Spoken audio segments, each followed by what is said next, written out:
Hello friends, welcome everyone. நான் உங்கள் சபரி. இந்த வீடியோ பார்த்துட்டு இருக்க எத்தனை பேர் ஒரு பொண்ணோட அப்பா அம்மாவா இருப்பீங்கன்னு சொல்லி எனக்கு தெரியல. அதுவும் உங்க பொண்ணுக்கு ஒரு 18 வயசு ஆகி +2 முடிச்சதுக்கு அப்புறம் காலேஜ்ல போய் என்னோட பொண்ணோட வாழ்க்கையே இனிமேல் தான் ஆரம்பிக்க போகுது, அவளோட கெரியரே இந்த இடத்துல தான் இருக்க போகுது. ஒரு பொண்ணுனா வீட்டுல சும்மாவே உக்காந்து இருக்க கூடாது, கல்யாணத்துக்கு மட்டுமே பொண்ணு இல்ல, அவளுக்கும் ஒரு கெரியர் இருக்கு, அவளுக்கும் ஒரு கனவு இருக்குன்னு சொல்லிட்டு லட்சக்கணக்கில் காசு கொடுத்து டொனேஷன் கொடுத்து ஒரு காலேஜ்ல நீங்க சேர்த்துவீங்க பாத்தீங்களா? உங்களோட பொண்ணு ஒரு ஹாஸ்டல்ல சேர்ந்து ஃப்ரெண்ட்ஸோட ரொம்ப ஜாலியா இருக்கா, அவளோட கெரியரை பார்த்துட்டு இருக்கா, ரொம்ப சந்தோஷமா வாழ்ந்துட்டு இருக்கா. தினம் தினம் அவ கால் பண்ணி என்கிட்ட பேசுறா, ரொம்ப சந்தோஷமா தான் இருக்கா, நல்லா தான் படிக்கிறா, ஹாஸ்டல் நல்லா இருக்குதுன்னு சொல்றா. இவ்வளோ விஷயங்கள் உங்க காதுல கேட்கும் போது திடீர்னு ஒரு நாள் அந்த காலேஜோட மேனேஜ்மெண்ட்ல இருந்து ஒருத்தன் கால் பண்ணி உங்க பொண்ணு செத்துட்டா, உங்க பொண்ணு தற்கொலை பண்ணி செத்துட்டா அப்படின்னு சொல்லும் போது ஒரு அம்மாவா இருந்து உங்களுக்கு ஏற்படுற பதற்றத்தை கொஞ்சம் யோசிச்சு பாருங்க. ஏப்ரல் 15ஆம் தேதி நைட் 8 மணி பக்கம் வானதி அப்படிங்கிற அம்மாவுக்கு இதே கால் தான் வந்துச்சு. கோயம்புத்தூர் அவினாஷி ரோட்ல ஒரு ஹெல்த் அண்ட் சயின்ஸ் மெடிக்கல் காலேஜ்ல பாராமெடிக் படிக்கிற ஒரு ஸ்டூடெண்டோட அம்மா வானதி, அவங்களுக்கு கால் வந்திருக்கு, உங்களோட பொண்ணு தற்கொலை பண்ணி இறந்துட்டாங்க. அப்படி அந்த பொண்ணுக்கு என்னதான் நடந்துச்சு, வானதி அப்படிங்கிற ஒரு அம்மாவோட நிலைமை என்ன, வாங்க சம்பவத்துக்குள்ளார போய். திருவண்ணாமலையில பிறந்த பொண்ணு தான் அனுப்பிரியா. அனுப்பிரியாவுக்கு ஒரு 18 வயசு ஆகுது. +2 முடிச்சதுக்கு அப்புறம் பாராமெடிக் கோர்ஸ் படிக்கணும்னு சொல்லிட்டு அவங்களுக்கு ஆசையா இருந்திருக்கு. ஒரே அம்மா மட்டும்தான், அப்பா கொஞ்சம் வருடங்களுக்கு முன்னாடி இறந்துட்டாரு. அதுக்கப்புறம் அம்மா தான் கஷ்டப்பட்டு அந்த பொண்ணை வளர்த்திருக்காங்க. இத சொல்லும் போதே உங்க எல்லாத்துக்குமே தெரியும், அனுப்பிரியாவுக்கு அவங்க அம்மாவான வானதி மட்டும்தான் இருக்காங்க. அதேதான் வானதிக்கும் தன்னோட பொண்ணு மட்டும்தான் இருக்காங்க. நம்மளோட பொண்ணுக்கு ஒரு நல்ல வாழ்க்கையை அமைச்சு தரணுமே சொல்லிட்டு ஒவ்வொரு காலேஜா தேடி கோயம்புத்தூர் அவினாஷி ரோட்ல ஒரு ஹெல்த் அண்ட் சயின்ஸ் காலேஜ்ல போய் லட்சக்கணக்கில் காசை கொடுத்து பாராமெடிக் கோர்ஸை நம்மளோட பொண்ணு படிச்சே ஆகணும்னு சொல்லிட்டு அந்த பொண்ணை ஹாஸ்டல்ல சேர்த்திருக்காங்க. இவங்க திருவண்ணாமலையில இருந்திருக்காங்க, அந்த பொண்ணு கோயம்புத்தூர் அந்த காலேஜ்ல ஒரு ஹாஸ்டல்ல படிக்கிறாங்க. இந்த காலேஜோட பேரு ஏன் நான் சொல்ல மாட்டேங்கிறேன் அப்படின்னா, நான் ரிசர்ச் பண்ண சில இண்டிவிஜுவல் சேனல்ஸ்ல, பெரிய இண்டிவிஜுவல் சேனல்ஸ்ல கூட இந்த காலேஜோட பேரை சொல்ல மாட்டேங்கிறாங்க. அப்படி இந்த காலேஜோட பேரை சொல்றதுல என்ன பயம் அப்படிங்கிறது தெரியல. ஆனா அபிஷியலா எல்லா நியூஸ் ஆர்டிகல்ஸ் எடுத்து பாத்தீங்கன்னா இது என்ன காலேஜ் அப்படிங்கிறது நல்லாவே தெரியும். கோயம்புத்தூர் அவினாஷி ரோட்ல நவ இந்தியா அப்படிங்கிற ஏரியாவை சுத்தி இந்த காலேஜ் அமைஞ்சிருக்கு. Health and science related college. அது ஒரு ஹாஸ்பிட்டலாவும் இயங்கிக்கிட்டு இருக்கு அப்படிங்கறத சொல்றாங்க. அங்க ஃபர்ஸ்ட் இயர் படிக்கிற பொண்ணு தான் அனுப்பிரியா. இந்த அனுப்பிரியா அப்படிங்கிறவங்க கனவோட அந்த இடத்துல பாராமெடிக் கோர்ஸ் நல்லபடியா படிச்சுட்டு இருக்காங்க. அவங்களுக்குன்னு சொல்லி நிறைய ஃப்ரெண்ட்ஸ் இருக்காங்க.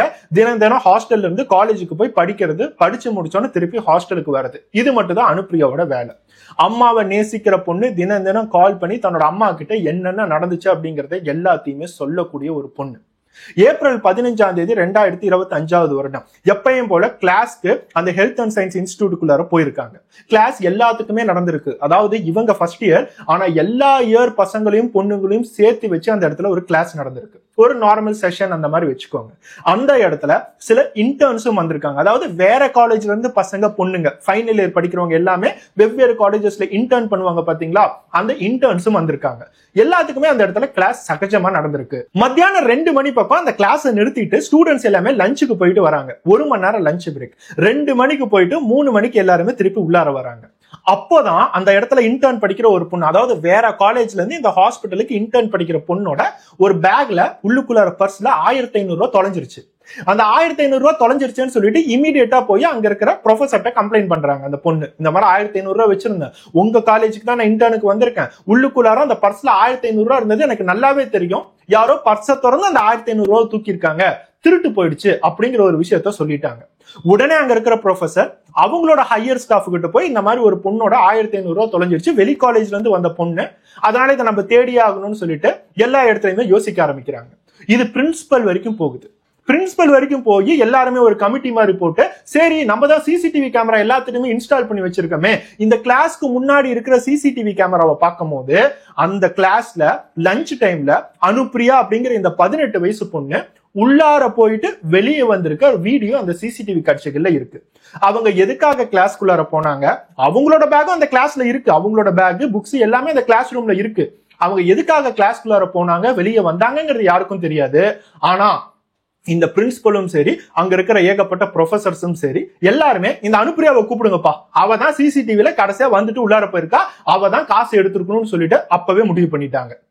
அந்த அனுப்பிரியாவை கூப்பிட்டு 3 மணில இருந்து நைட்டு 7 மணி வரைக்கும் விசாரிச்சிருக்காங்க. அதாவது கரெக்டா சொல்ல போனா 4 மணி நேரம். 1500 ரூபாய் தொலைஞ்சு போனதுக்கு 4 மணி நேரம் விசாரணை. இங்க விசாரிக்கிற ஒவ்வொருத்தவனும் லட்சக்கணக்கில் சம்பாதிப்பான். அந்த இடத்துல பிரின்சிபல் அப்படிங்கிற மணிமொழி அப்படிங்கிற லேடிக்கு லட்சக்கணக்கில் சம்பளம் இருக்கும். 1500 ரூபாய் கொடுத்து இந்த இஷ்யூவை சால்வ் பண்ணிருக்கலாமே. வெளியூர்ல இருந்து வந்த பொண்ணு, இன்டர்ன் பொண்ணு, ஐயோ காலேஜோட மானம் போயிருமே அப்படின்னு நினைச்சா பாக்கெட்ல இருந்து 1500 ரூபாய் எடுத்து கொடுக்க முடியாது. லட்சக்கணக்கில் டொனேஷன் வாங்குறிய, கோடிக்கணக்கில் சொத்து வச்சிருக்கிய, காலேஜோட ட்ரெஷரியில இருந்து ஒரு 1500 ரூபாய் எடுத்து தந்திருக்க முடியாது. ப்ராப்ளமே சால்வ் ஆயிருக்கும். ஒருத்தவங்க மேல கூட டவுட் படாம, ஒவ்வொருத்தவங்களுக்கு கேவலப்படுத்தாம இந்த இஷ்யூவை டோட்டலாவே முடிச்சிருக்கலாம். ஆனா அதை அவங்க செய்யல. அனுப்பிரியாவை எல்லாத்துக்கும் முன்னாடியும் கூப்பிட்டு நாங்க விசாரிக்கிறோம், இவதான் எடுத்திருக்கான்னு சொல்லி அவளை 4 மணி நேரம் விசாரிச்சு அவளோட கான்பிடன்ஸை உடைக்க ஆரம்பிச்சிருக்காங்க. அந்த பொண்ணு எவ்வளவுதான் சொல்லியும் நான் எடுக்கல எடுக்கல எடுக்கல அப்படின்னு சொல்லியும், நீ தான் எடுத்த, உங்க அப்பா அம்மாவுக்கு கால் பண்ணு, உங்க அப்பா அம்மாவுக்கு கம்ப்ளைண்ட் பண்ணணும், உங்க அப்பா அம்மாவை வர சொல்லு. அந்த பொண்ணு எனக்கு அப்பா இல்லமா, அம்மா மட்டும் தான் இருக்காங்க, அம்மா கிட்ட தயவு செய்து இந்த மாதிரிலாம் கால் பண்ணி பேசாதீங்க, அவங்க பயந்துருவாங்க, அவங்க கிட்ட என்னோட திருட்டு பட்டத்தை அந்த இடத்துல பொய்யா கட்டாதீங்க, நான் எடுக்கல எடுக்கலங்கிறத அங்க சாதிச்சிருக்காங்க. அந்த இடத்துல உண்மையாலுமே என்ன நடந்துச்சு அப்படிங்கிறது அந்த பொண்ணு கூட இருந்த ஒரு பையனுக்கு தான் எல்லாமே தெரிஞ்சிருக்கு. அந்த பொண்ணை விசாரிச்ச அடுத்த 15 நிமிஷத்துல இன்னொரு பையனையும் கூப்பிட்டுருக்காங்க. ஏன்னா அந்த கிளாஸ்குள்ளார போய்கிட்டு வரும்போது அந்த பையனும் அனுப்பிரியா கூட தான் இருந்திருக்கான். அந்த பையன் ஒரு ஃப்ரெண்ட், அவ்வளவுதான். ஒரு ஃப்ரெண்ட் அப்படின்னு தான் பார்க்கப்படுது. லவ்வரா, ஃப்ரெண்டா, பாய் ஃப்ரெண்டா, இந்த மாதிரி எந்த விஷயங்களும் நமக்கு தேவையில்லை. ஆனா அந்த பையனை கூப்பிட்டு அந்த பையனையும் பொண்ணையும் சேர்த்து 4 மணி நேரம் வச்சு அவமானப்படுத்தியிருக்காங்க. அந்த பொண்ணோட பர்சனல் இஷ்யூஸ் எல்லாத்தையுமே எடுத்து பேசியிருக்காங்கிறது அங்க சொல்லப்படுது. வெறும் 1500 ரூபாய் தொலைஞ்ச கதைக்கு அந்த பொண்ணை கூப்பிட்டு அவமானப்படுத்தி விசாரிக்கிறதே ஒரு பெரிய கேவலமான விஷயம்.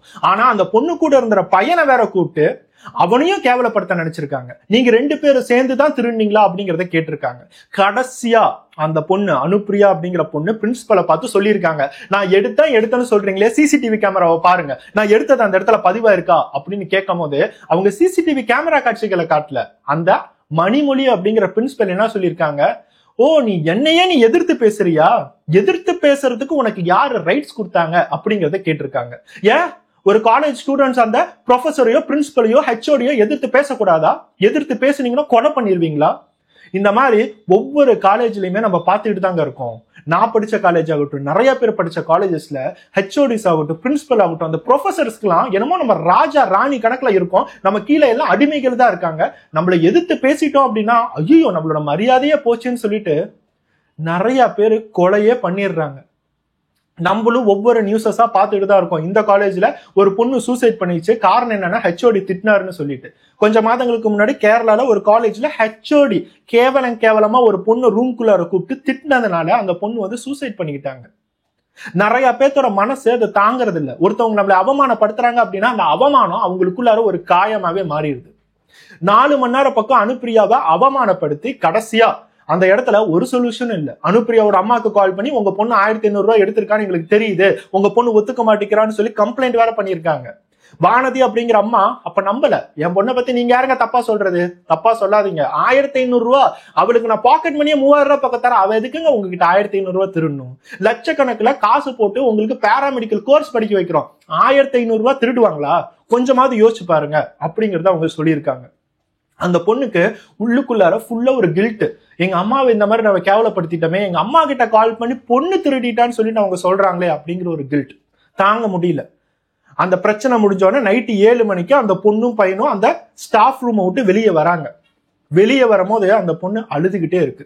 அந்த பையனுக்கு ஏதோ தெரிஞ்சிருக்கு, இவளை நம்ம இப்படியே விட்டோம் அப்படின்னா ஏதாச்சும் நடந்துற போகுதுன்னு சொல்லிட்டு பக்கத்திலே இருந்திருக்கான். கிளாஸ்குள்ளார போய் பேக் எல்லாத்தையுமே பேக்கப் பண்ணிட்டு திருப்பி அந்த பொண்ணுகிட்ட வந்து பேக்கை கையில கொடுத்துருக்கான். ஆனா அந்த பொண்ணு பேக் வாங்கல. எனக்கு ரொம்ப டயர்டா இருக்குதுடா, நீயே பேக்கை போடு அப்படிங்கறத சொல்லியிருக்காங்க. 5வது மாடியில பிரச்சனை நடந்திருக்கு. இவங்க கீழே நடந்து 4வது மாடிக்கு வந்திருக்காங்க. 4வது மாடியில அந்த பொண்ணு ரொம்ப நேரமா அழுதுகிட்டே இருந்திருக்காங்க. இவன் கையை பிடிச்சி இழுத்திருக்கான், வா போலாம், இந்த பிரச்சனையை தயவு செய்து விடு, நம்ம தான் திருடல இல்ல, அப்புறம் எதுக்கு பயப்படணும்னு. அந்த பையன் மேல வேற திருட்டு பட்டத்தை கட்டியிருக்காங்க. ஆனா அந்த பையன் டைரக்டா சொல்லிட்டான், எங்க அப்பா அம்மா கிட்ட கால் பண்ணி சொல்லணுமா, சொல்லிக்கோ, நான் திருடல, 1500 ரூபாய் திருடணுங்கிற தேவையும் எனக்கு இல்ல, அந்த கணக்குல லட்சக்கணக்குல காசு இருந்தாலும் பரவாயில்ல, அந்த கிளாஸ்ல நான் திருட மாட்டேன், நீங்க என்னதான் திருட்டு பட்டம் கட்டினாலும் அதை நாங்க ஒத்துக்கிறதுக்கு தயாரா இல்லைன்னு ஸ்ட்ராங்கா தான் சொல்லிட்டு வந்திருக்காங்க. ஆனா அந்த பொண்ணு நம்மள இவ்வளவு கேவலப்படுத்திட்டாங்களே, நம்ம அம்மாவுக்கு கால் பண்ணிட்டாங்களேன்னு சொல்லிட்டு அங்க இடத்துலயே கதறி கதறி அழுதுருக்காங்க. அந்த பையன் ஒரு 5 செகண்ட் திரும்பி நடந்திருக்கான். நடந்து சீக்கிரமா போலாம் அப்படின்னு சொல்லி திரும்பி பார்த்தவனுக்கு திடீர்னு ஒரு ஷாக். அந்த பொண்ணு அதே பால்கனில இருந்து 4வது ஃப்ளோர்ல இருந்து எகிரி குதிச்சுட்டாங்க. அந்த பையனால காப்பாற்ற முடியல. ஐயோ அனு அப்படின்னு சொல்லிட்டு ஓடுறான். அந்த பொண்ணு கீழே விழுந்துட்டாங்க. கீழே 4 ஃப்ளோர் இறங்கி சரி அனுக்கு என்னாச்சு அப்படின்னு சொல்லி பார்க்க போகும்போது அங்க இடத்துல ஃபுல்லா கூட்டம். எல்லாமே பாடியை சுத்தி சிபிஆர் பண்றேன் அப்படிங்கிற பேர்ல நிறைய பேர் வந்து அந்த இடத்துல ட்ரை பண்ணியிருக்காங்க. ரொம்ப நேரமா சிபிஆர் பண்ணியிருக்காங்களா, 2 மணி நேரம் 3 மணி நேரம் பக்கம் சிபிஆர் பண்ணியிருக்காங்க. எதுக்கு அவ்வளவு நேரம் பண்ணாங்க? அவ இறந்து போகட்டும்னு சொல்லிட்டு ட்ரை பண்ணிட்டு இருந்தாங்களா அப்படிங்கிறது தெரியல. அது ஒரு ஹெல்த் அண்ட் சயின்ஸ் இன்ஸ்டிடியூட் மட்டும் இல்லாம அந்த இடத்துல ஒரு ஹாஸ்பிட்டல் இருக்கு. அதனால அவங்கள அங்கேயே அட்மிட் பண்ணிட்டாங்க, அங்கேயே சாவடிச்சிட்டாங்க அப்படின்னா அந்த பொண்ணு விழுந்தாங்க, அங்கேயே இறக்க விட்டுட்டாங்க. அங்க இருக்கிற எக்ஸ்பர்ட்ஸ் எல்லாம் எதுவும் ரொம்ப சீரியஸா ட்ரை பண்ண மாதிரிலாம் எங்களுக்கு தெரியல அப்படிங்கறது அந்த ஸ்டூடெண்ட்ஸ் கொடுக்குற ஒரு அன்அபிஷியல் இன்ஃபர்மேஷன். அந்த பையன் 4 ஃப்ளோர் கீழே இறங்கி வரும்போது அந்த பொண்ணை பாக்குறதுக்கு யாருமே விடவே இல்லை. உடனே அந்த பொண்ணு ஐசியூக்கு கூட்டிட்டு போயிருக்காங்க. இன்னொரு பக்கம் போலீஸ் எல்லாமே அந்த இடத்துக்கு வந்திருக்காங்க. காலேஜ் ஸ்டூடெண்ட்ஸ் 100 பேர் பக்கம் அப்பவே உட்காந்து ப்ரொடெஸ்ட் பண்ணவும் ஆரம்பிச்சிட்டாங்க. எல்லாம் கல் எடுத்து வேற எறிறாங்க. நிறைய கண்ணாடிகள் உடஞ்சிருக்கு. ஒவ்வொருத்தவங்களும் கொந்தளிச்சிருக்காங்க. நிறைய பேர் இன்டர்வியூல என்ன சொல்லியிருக்காங்க, நான் 3rd இயர் படிக்கிறேன், ஃபைனல் இயர் படிக்கிறேன், என்கிட்டயே அந்த பிரின்சிபல் அப்படிங்கிற மணிமொழி அப்படிங்கிறவங்க இப்படிதான் நடந்துக்குவாங்க. நிறைய ப்ரொஃபசர்ஸ் இப்படிதான் எங்க கிட்ட நடந்துக்கிறாங்க. நம்மள ஹர்ட் பண்ற மாதிரி தான் பேசுறாங்க. நம்ம எப்படி எல்லாம் வருத்தம் பண்ணுமோ அந்த மாதிரிதான் நடக்கிறாங்க. அடிமைகள், ஸ்லேவ்ஸ் மாதிரிதான் நடத்துறாங்க. நாங்க சொன்னதை செய், உனக்கு சர்டிபிகேட் கிடைக்கும். இல்ல அப்படின்னா நீ கடைசி வரைக்கும் இந்த காலேஜ்ல ஃபீஸ் கட்டிக்கிட்டு சர்டிபிகேட் வாங்காமையே தான் கிடக்கணும். இந்த மாதிரி கரியரை நான் நாசமாக்கிடுவேன்னு சொல்லிட்டு பயம்படுத்துற டீச்சர்ஸ் தான் நிறைய பேர் இப்ப காலேஜ்ல இருந்துட்டு இருக்காங்க. இந்த மாதிரி 3rd இயர் ஃபைனல் இயர் படிக்கிற என்கிட்டயே எப்படி பண்ணிருக்காங்களே, ஃபர்ஸ்ட் இயர் படிக்கிற பொண்ணு மாட்டியிருக்கா. 3 மணில இருந்து 7 மணி வரை 4 மணி நேரம் விசாரிக்கிறதுக்கு என்ன இருக்கு? இதான் எல்லா ஸ்டூடெண்ட்ஸுமே திருப்பி பப்ளிக் கிட்ட சொல்றாங்க. மீடியால அந்த மணிமொழி அப்படிங்கிற பிரின்சிபல் என்ன சொல்லியிருக்காங்க, இந்த பொண்ணு 1500 ரூபாய் திருடி இருக்கான்னு சொல்லி நாங்க என்னைக்கு கன்ஃபார்ம் பண்ணவே இல்லை. சந்தேகத்துல மட்டும்தான் நாங்க விசாரிக்க ஆரம்பிச்சோம். அவ தான் திருடான்னு சொல்லி நாங்க சொல்லவே இல்லையேன்னு சொல்லிட்டு அந்த இடத்துல திருப்பி சொல்றாங்க. ஆனா அந்த பையனை விசாரிக்கும் போது ஆரம்பத்திலே தெரிஞ்சிருச்சு இந்த பொண்ணு தான் எடுத்திருக்கா, சிசிடிவில இவ தான் கடைசியா போயிட்டு வந்தான்னு சொல்லிட்டு அப்படிதான் அவங்க பேசியிருக்காங்க.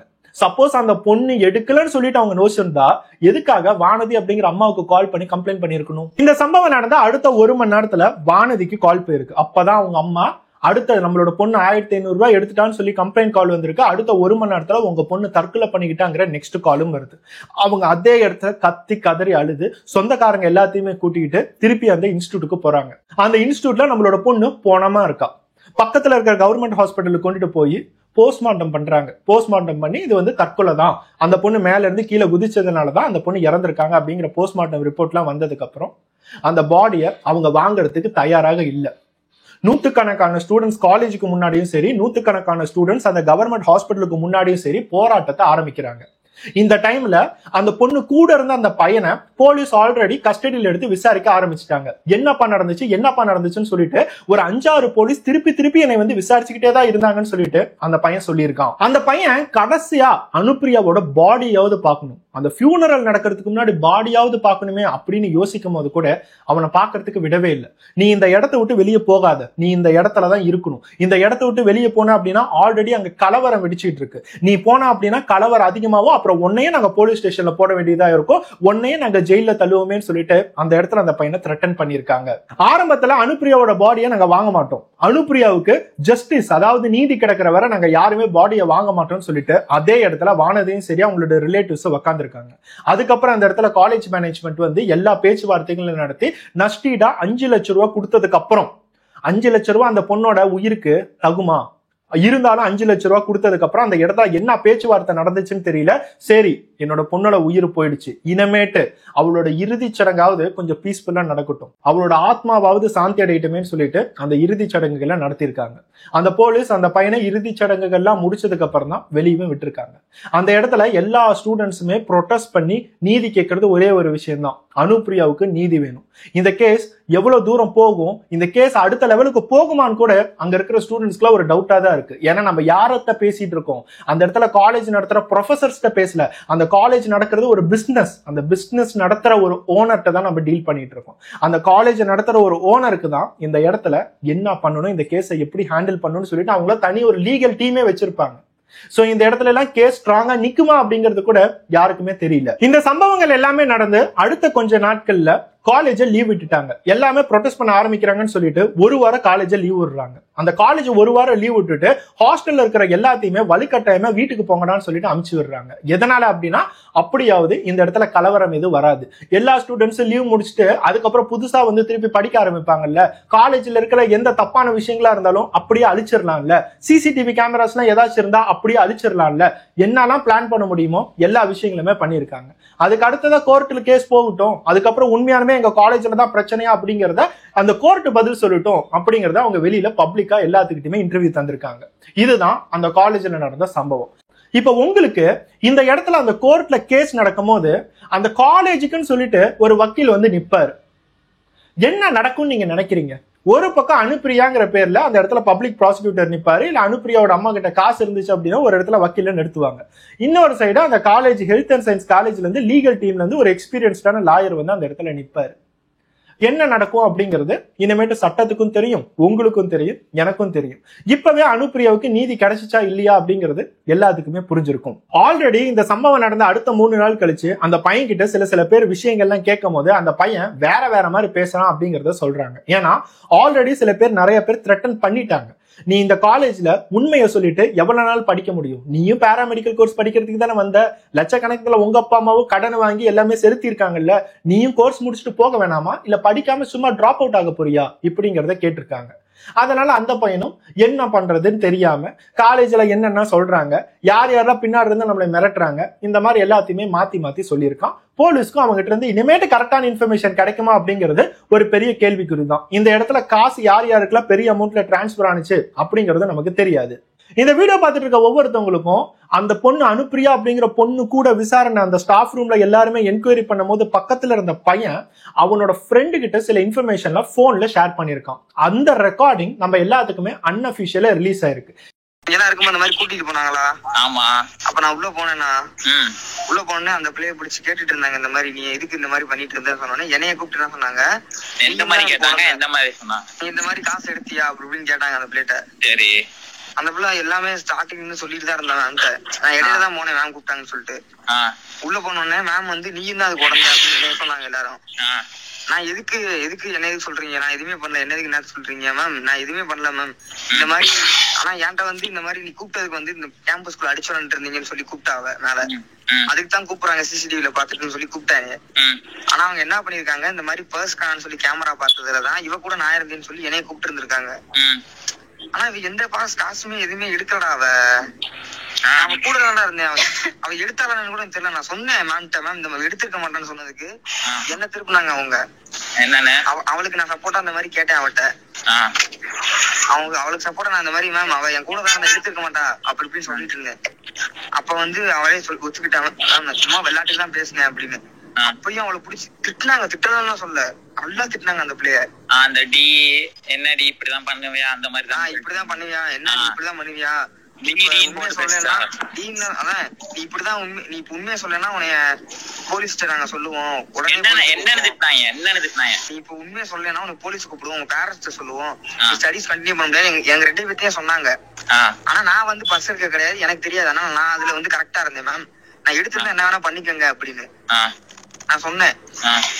அதுக்கு அவங்க எல்லாரும் இல்ல எங்களுக்கு தெரியாது, நாங்க பேரண்ட்ஸ் கூப்பிட்டு விட்டுக்கிறோம், நீங்க என்ன வேணா பேசிக்கோங்க, பேரண்ட்ஸ் நாங்க சொல்லியே ஆகும்னு சொன்னா. அவ கிஞ்சினாடா, மேம் சொல்லாதீங்க மேம் சொல்லாதீங்க மேம் சொன்னா. அதுக்கு அவ ஏதோ மேம் கிட்ட வந்து, மேம் நீங்க சொல்றதா இருந்தா கேமரா பாத்துட்டு கூட சொல்லுங்க மேம், நான் எடுத்தேன்னு சொல்லி நீங்க கேமரால பாருங்க, வாங்க பாக்கலாம் வாங்க அப்படின்னு சொன்னதுக்கு நீ என்னவே ஆர்கியூ பண்றியா அப்படின்னு சொல்லி மணிமணி மேம் ரொம்ப திட்டாங்க அவளை. என்ன இப்படிதான் நீ வந்து என்கிட்ட வாய்ஸ் ரைஸ் பண்ணி பேசுறியா, உனக்கு யார் ரைட்ஸ் கொடுத்தது பேசுறதுக்கு? நான் பேசுனதுக்கும் உங்க 2 பேத்துக்கும் பேசுறதுக்கு தான் உங்களுக்கு சொல்லி கொடுத்துருக்காங்களா பேசுறதுக்கு? அப்படி இப்படின்னு தேவையில்லாதெல்லாம் திட்டினாங்க. நான் அப்ப கூட நான் எதுவும் தப்பு பண்ணல, நான் சொன்னேன். சரி நீங்க நான் அவட்ட கூட சொன்னேன், நீ அப்ப கூட அவட்ட வச்சு நாங்க இடத்துல வச்சு கேட்கலாம், திரும்பி என்ன டிஸ்கஸ் பண்ணிட்டு இருக்கும்போது நான் அவட்ட சொன்னேன், ஏய் எடுத்தியாடி, எடுத்தனா சொல்லு, நான் கூட நான் சொல்லிக்கலாம், ஏதாவது பாத்துக்கலாம், ஏதாவது நான் என்கிட்ட சொல்லுன்னே சொல்லிட்டு இருந்தேன். எடுக்கவே இல்லை அடிச்சு சொன்னாவ. அப்ப கூட சரி எடுக்கவே இல்லை, அப்புறம் என்ன அப்படி எதுக்கு பயப்படுறவா போலாம் நம்ம, நீ அழுகாதவா அப்படின்னு அவன் வீட்டுல போன் பண்ணி சொன்னதுக்கு அப்புறம் தான் ரொம்ப அழுதுட்டு ஒரு மாதிரி பண்ணான். ரொம்ப கெஞ்ச நம்பர் கூட சொல்லல, மேம் சொல்லாதீங்க மேம் சொல்லாதீங்க மேம், என்னன்னு கேமரா பாத்துட்டு கூட சொல்லுங்க மேம், வாங்க மேம் கேமரா கூட பாக்கலாம் மேம் சொன்னதுக்குதான் எப்படி உனக்கு கேமரா நாங்க பாக்க விடுறது அப்படின்னு சொன்னான். அப்புறம் தான் இந்த மாதிரி நான் உள்ள என் கோட் அங்க டேபிள்ல இருந்துச்சா, சரி, நான் எடுத்துட்டு வரேன். பேக கீழே வச்சுட்டு நின்று இருந்தாங்க. நான் என் கோட்டை முடிச்சுட்டு பேக்ல வைக்க வா போலாம் அப்படின்னு சொல்லி நிக்கிறேன். அவன் அழுதுட்டே இருந்தா. என்ன எல்லாரும் பிளேம் பண்றாங்க, எனக்கு பயமா இருக்கு அப்படி இப்படின்னு சொல்லிட்டு இருந்தா. எங்க வீட்டுல சொல்லிட்டாங்க, சொல்ல வேணாம்னு சொல்லியும் சொல்லிட்டாங்க. அழுதுட்டே இருந்தாடா. சரி வான்னு சொல்லி பேக் எடுத்து கொடுத்ததுக்கு நீயே பேக போட்டுக்க அப்படின்னு என்ன சொன்னா. சரி நான் கூட இந்த மாதிரி அழுகுறதுனால கொஞ்சம் டயர்டா இருக்கனால என்னை பேக் எடுத்து சொல்றா போல. என்ன பேக சொன்னா நான் தான் எடுத்து வருவேன். என்ன சொன்னாலும் நான் அதை கூட பெருசா எடுத்துக்கல. பேக் எடுத்துட்டு எப்பயும் போல போட்டு அப்படியே அந்த 3 ஸ்டெப்ஸ் நீ முன்னாடி போ. நான் கையை பிடிச்சி இழுத்து நான் இத்தனைக்கும் வா போலான்னு இழுத்ததுக்கு தான் அவ என்ன சொன்னா, இப்பதான் அந்த மேம் பார்த்து திட்டிருக்காங்க நம்ம அடிச்சு கேம்பஸ்குள்ள, நீ முன்னாடி நடந்து போன பின்னாடியே வரேன். இப்பதான் வான் பண்ணி விட்டுருக்காங்க, போன் வேற சொல்லிருக்காங்க, திரும்பவும் இந்த மாதிரி பண்ணாத வா போலான்னு. இத்தனைக்கும் அவன் எதுவும் பண்ணி அழுதுவான்னு பயந்துட்டு அவளை தனியா விடல. வா போலான்னு சொல்லிட்டு அந்த ஸ்டெப்ஸ்ல இருந்து ஒரு 6 ஸ்டெப்ஸ் தான் நான் இறங்கி திரும்பி பார்த்தேன். அப்படி நான் திரும்பி பார்த்து மேல இருந்தா டக்குனு கத்திரம் கீழே குதிச்சுட்டாடா. இத்தனைக்கும் கீழே குதிச்சோன்னு என்ன பண்றது தெரியாம கீழே இறங்கி போய் சுத்தி போய் இறங்கி போய் பக்கத்துல பார்த்தோன்னே தூக்கிட்டு ஐசி போனாங்க. என்னைய பக்கத்துலயே விடல, அவளை பக்கத்துலயே குடுக்குறேன். சிபிஆர் குடுத்துட்டே இருக்காங்கடா 2 மணி நேரம் 3 மணி நேரமா. நான் என்னாச்சு ஏதாச்சுன்னு கேட்டுக்கிட்டே இருக்கேன். எனக்கு என்ன பண்றதுன்னே தெரியல. என்கிட்ட போலீஸ் அது இதுன்னு கேட்டுட்டு இருக்காங்க. என்ன கேட்டாங்க, என்ன நடந்துச்சு ஒரு 4-5 போலீஸ் வரிசையா கேட்டுட்டே இருந்தாங்க. என்னைய ரூமுக்குள்ள கூட்டு போய் கேட்டுட்டே இருந்தாங்க. நான் நடந்ததெல்லாம் சொல்லிட்டேன் அவங்ககிட்ட. இருந்தும் என்னை இன்னைக்கு ஏன் தெரியுமா என்ன வரவில்லை, நீ ஸ்டேஷன் காலையில வர சொன்னாங்க என்கொயரிக்கு. வந்துட்டு நான் அந்த பிள்ளைய பாடியை பாக்கலாம்னு சொல்லி நான் அதுக்குதான் கிளம்பி வந்ததே. காலையில என்கொயரி முடிச்சுட்டு நான் பாடியை பாத்துட்டு வரலாம், எப்படியாவது நான் போய் பார்க்கணும் அப்படின்னு தான் இருந்தேன். ஸ்டேஷன்ல வந்ததுக்கு அப்புறம் அங்க எல்லா ஸ்டூடெண்ட்ஸும் கலவரம் பண்ணிருக்காங்க, நீங்க வெளியே போக முடியாது அப்படின்னு சொல்லி உள்ளே உட்கார வச்சிட்டாங்க. எங்க 4 பேர்த்தையும் உங்க 4 பேரே கேஸ் போடுவோம் நீங்க இப்ப போனீங்கன்னா. இப்ப அங்க ஸ்டூடெண்ட்ஸ் கலவரம் ஆயிடுச்சு. இப்ப என்னைய பார்த்தாங்கன்னா அவங்க ரொம்ப ஃபோர்ஸா இருந்துட்டு ரொம்ப ஏதாவது கலவரம் பண்ணுவாங்க. அதனால உன்னை நான் விட முடியாது, ஏதாவது நடந்துச்சுன்னா உன்னதான் நான் ஜெயில போடுவேன், உங்களதான் எல்லாத்தையும் ஜெயில போடுவேன் அப்படி இப்படின்னு சொல்லி மிரட்டி உட்கார வச்சாங்க ஸ்டேஷன்ல. நான் இத்தனைக்கும் உட்கார்ந்துருந்தேன். இவ்வளவு நேரம் உட்கார்ந்தோம். அவங்க இப்ப முடிச்சதுக்கு அப்புறம் என்ன சொல்லி அனுப்பிச்சாங்க, கடைசி வரைக்கும் என்கொயரியே பண்ணல. கடைசி வரைக்கும் நீ என்கொயரியே பண்ணல. என்ன சொன்னாங்கன்னா நாளைக்கு வா அப்படின்னு சொன்னாங்க. நான் அப்ப கூட சொன்னேன், சார் நாளைக்கு என்கொயரி வரேன், நான் இன்னைக்கு போய் பாடியாவது பாத்துட்டு வந்துடுறேன் சார், நான் அவளை பாத்துட்டே வந்துடுறேன் சார் சொன்னதுக்கு, நீ போனாலும் காட்ட மாட்டாங்களா தம்பி, நீ நாளைக்கு போய் எப்படி நீ என்கொயரி முடிச்சு சைன் போட்டதுக்கு அப்புறம் தான் அவன் பாடியை வீட்டுக்கு கொடுத்து விடுவான் அப்படின்னு சொல்லி அனுப்புனாங்க எனக்கு. நான் அந்த நம்பிக்கையில தான் இப்ப வந்தேன். இப்ப என்ன சொல்றாங்கன்னா ஏற்கனவே கொடுத்து அனுப்பியாச்சு அப்படிங்கிறாங்க. நான் இப்ப அந்த நம்பிக்கையில நான் போயிட்டு இருக்கும்போது கஸ்தூரி சொல்றேன் கொடுத்து அனுப்பிட்டான்னு சொல்றாங்க. என்ன விடவே இல்லை அவங்க. என்னை என்ன பண்றதே சொல்ல விடலடா என்னைய. இது உண்மையானுமே அந்த பையன் தான் பேசினானா, அந்த பையன் தான் கொடுத்த வாக்கு மூலமா அப்படின்னு கேட்டா அது கோர்ட்டு தான் எல்லாத்துக்குமே பதில் சொல்லணும். இப்போதைக்கு காலேஜ் இன்ஸ்டிடியூஷனோட பேர்ல எந்த விதமான தப்பும் இல்ல. கோர்ட்ல ப்ரூவ் பண்ற வர அந்த இடத்துல அது கிரைமா அப்படிங்கிறது எந்த இடத்துலயுமே சொல்ல முடியாது. இந்த மாதிரி நிறைய விஷயங்கள் சொல்றாங்க. அதனால கோர்ட் என்ன சொல்லுது, நம்மளோட சட்டம் என்ன சொல்லுது அப்படிங்கறத நம்ம பொறுமையா இருந்துதான் கேட்கணும். இப்போதைக்கு அந்த அனுப்பிரியாவுக்கு நடந்த அநியாயம் என்ன அப்படிங்கறத மட்டும் நம்ம ரொம்ப கிளியரா தெரிஞ்சுக்க வேண்டியது நம்மளோட ரெஸ்பான்சிபிலிட்டி.